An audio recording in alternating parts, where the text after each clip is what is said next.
What's up, guys? Frantic here, and Happy New Year. Welcome to the new year, finally out of 2016. Could not be happier. Anyways, welcome to the Sunday show. Of course, like I said, I'm Frantic, and I'm here to give you all kinds of music recommendations that I've been listening to over the past couple of weeks, because it's been a while since I showed up here. Anyways, let's jump right into it. Alright, and the first thing I'm going to talk about is Dream Theater. Of course, they're my favorite band. I've mentioned them a few times, and I hate to always, well, not always, but just mention them a lot, if you know what I mean.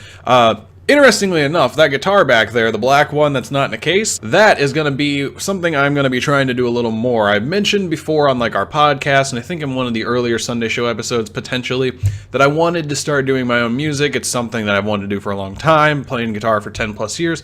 I figure, need to get back into the swing of things. So the reason I mentioned Dream Theater is because my favorite album by them, Metropolis Part 2, Scenes from a Memory, is one album that I'd love to learn how to play. It's challenging. I'm struggling so far. I've been playing it since the beginning of the new year. I've learned 2 songs about 10-15 seconds into them roughly, because they're just so fast and challenging. But I want to say here soon I'm going to be able to play them. But anyways, the 2 songs I'm talking about are the opening track, Overture 1928, and the Dance of Eternity, which is one of the most ridiculous songs ever. Has I think it's 128 time signature changes.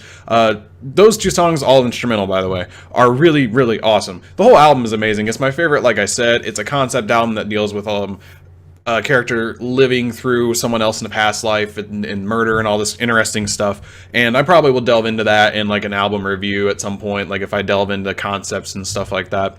But anyways, I'd recommend this album anyways. It's what I've been listening to, so I figure I gotta mention it. And eventually I will try to record on that guitar back there the entire album and upload it to YouTube so you guys can see what I've been talking about. So hold me to that. I'm counting on you guys and counting on some friends of mine to hold me to doing that, because New Year's resolutions, a lot of people don't end up following through. And I have 2, and I mentioned them on the podcast, so you can go check that out, episode 49 for those interested in.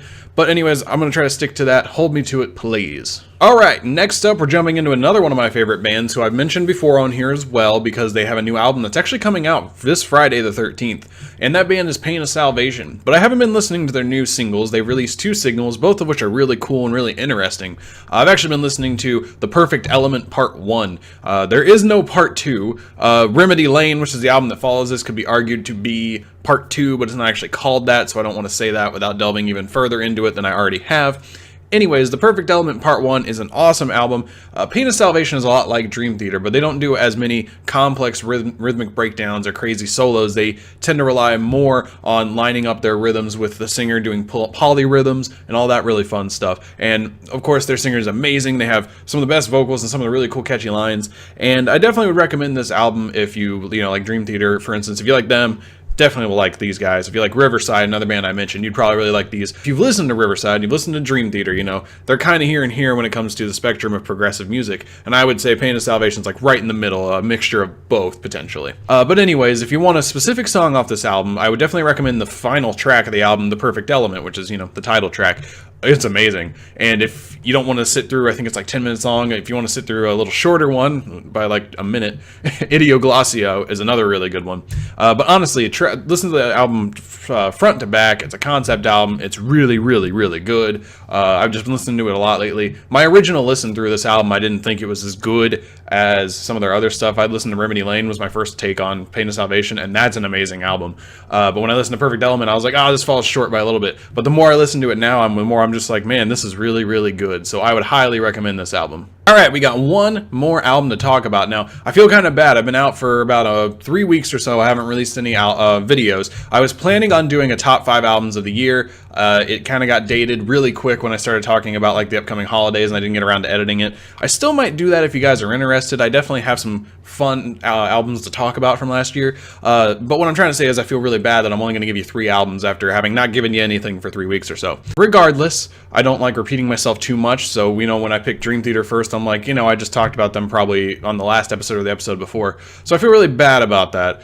But I'm going to say this one last album should be worth it. It's left field a little bit. It's not crazy different genre speaking, but I'm going to recommend Julie Christmas. And sounds like a really weird name. Sounds like it would have been fitting for December. It's not.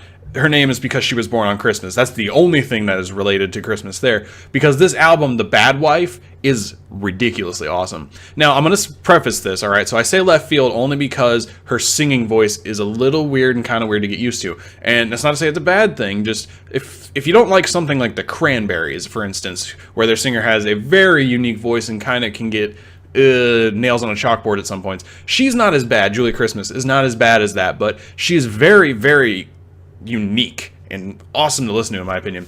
And her album, The Bad Wife, actually has a song on it that I'm going to recommend. July 31st. We're just all over with these dates. July 31st. It was featured on the movie Wrong Turn at Tahoe from around 2009, I think is the date I checked on that. Has like Cuba Gooding Jr. in it, and I mean, it didn't get crazy stellar reviews or anything, so I mean, if you want to watch that movie, go ahead. I've never seen it.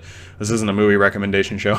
But this album is really cool, and to describe the sound, it's sludge metal, so think early Mastodon, and she just has like this noise influence, so that's kind of where her voice comes into this. So you would think that a influence of noise music, which if you aren't used to it, think white noise but with a little more structure, if you can even picture what that means.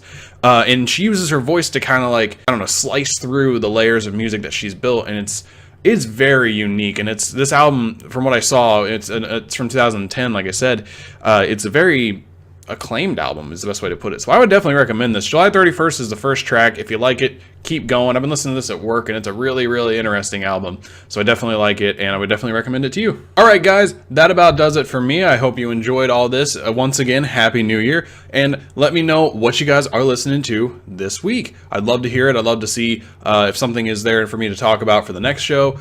Oh, man, I'm looking for so much new stuff. I'm starting to run out of new things. I keep going into my Discover Spotify, trying to find some more stuff, and it's just kind of getting bland and boring. There's nothing really truly popping out of me right now.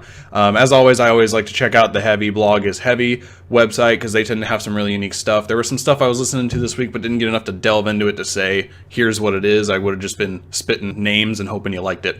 But anyways, let me know what you guys think of what I recommended this week. What about the last episode when I recommended stuff? Was there anything that you liked, you didn't like? As long as I know what you're enjoying, I can definitely get you better recommendations.